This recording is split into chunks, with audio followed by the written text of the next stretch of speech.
Всем привет, с вами Иван Хорев и Кирилл Сухов. Сегодня мы расскажем о немецком тяжелом истребителе 4 уровня Bf-110B. Именно с него в игре начинается линейка легендарных самолетов Вилли Мессершмитта.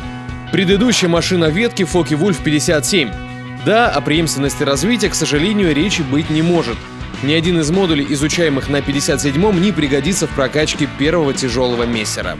По скорости Bf-110B значительно превосходит Фоккера.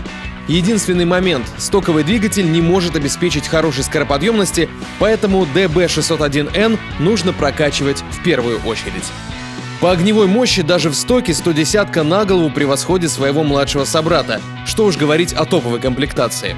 Кстати, для достижения максимального эффекта рекомендуем прокачать топовое вооружение сразу после исследования двигателей. А вот маневренность у нашего героя средняя. Время виража немного хуже Фокке-Вульфа, но, учитывая тактику игры на тяжелых истребителях, это не критично. Осталось упомянуть лишь турели и подвесное вооружение. Борт стрелка можно прокачивать в последнюю очередь. Бомбы можно не исследовать вообще. Основная задача тяжелых истребителей — охота на машины противника, и по-хорошему времени на уничтожение наземки в бою у нас оставаться не будет. Во всяком случае, не должно. Впрочем, наверняка найдутся умельцы, которые скажут, что они с бомбами тащат. Но мы немного отвлеклись. Тактика игры на первом тяжелом мессере не сильно изменилась по сравнению с предыдущей машиной. Давайте лучше сравнивать его с одноклассниками 4 уровня. Так получилось, что выбор у нас небольшой. Это премиум-самолет Bf-110C6 и британский тяжелый истребитель Blenheim F. Основное различие между двумя немцами — это вооружение.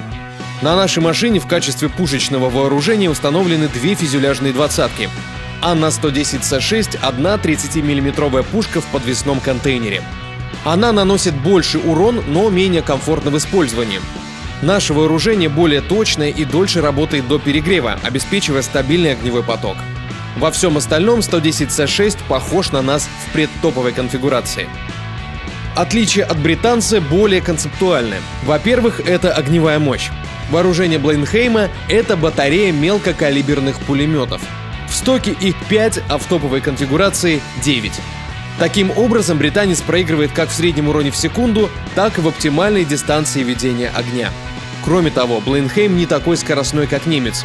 Он уступает нам как в максимальной скорости, так и в скорости пикирования. И оптимальная высота работы у него тоже ниже. Единственное, в чем выигрывает Бленхейм, это скороподъемность и время виража. Но хватит таблицы сравнений. Теперь оценим, как наш самолет ведет себя в бою. Мы очутились в верхней части списка, всегда бы так. В первую очередь нужно забираться на верхние эшелоны и сбивать вражеских высотников, либо работать в пикировании по противникам, занявшим нижние эшелоны.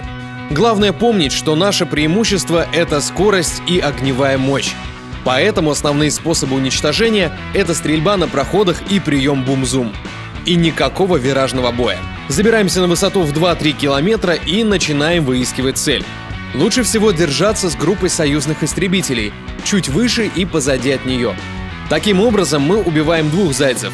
Во-первых, отсюда будет проще идти на перехват противника, если он вздумает охотиться за нашими. А во-вторых, если нам сядут на хвост, то зеленые помогут от него избавиться. Кстати, выше 3 километров подниматься можно, в случае, если вражеские высотники забрались на чуть меньшую высоту. Разобрались со своим первым? Отлично! Дальше можно остаться на высоте или начать работу по самолетам противника в нижних эшелонах. Bf-110B обладает очень высокой скоростью пикирования, что позволяет ему атаковать противника и возвращаться на высоту без особых потерь. Потом, когда основная масса красненьких спустится к земле, можно оставаться на высотах в районе километра. Этого вполне хватит для атаки на вражеские истребители, которые ведут маневренный бой у земли, и штурмовики противника, которые пикируют на наземные цели. Кстати, не забывайте, что эффективная дальность стрельбы 20-мм пушек примерно 500-700 метров, а пулеметов 300-400 метров. У нашего Мессершмитта маневренности для виражного боя явно недостаточно. Но зато есть мощное вооружение, поэтому лучше всего сбивать вражеские истребители на проходах и сходящихся курсах. Ни в коем случае не позволяем сесть нам на хвост. Да, у нас есть бортстрелок, но только он все равно не способен уничтожить противника с большим запасом прочности.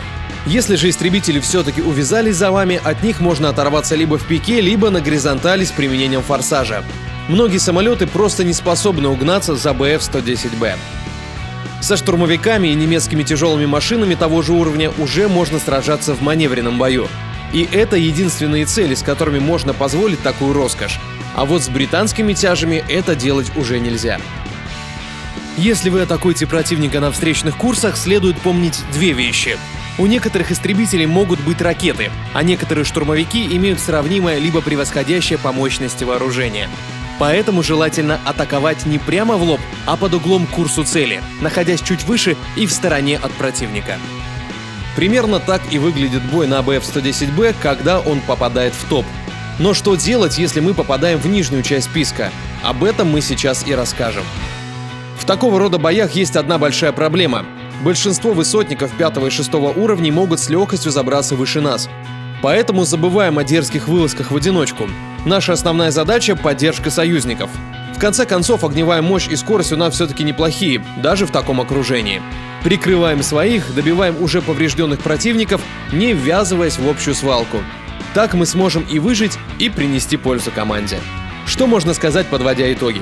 Предыдущий самолет ветки уже можно считать тяжелым истребителем, но именно БФ-110Б раскрывает перед нами все прелести этого класса самолетов. Научившись воевать на нем, вы легко добьетесь успехов в воздушных боях.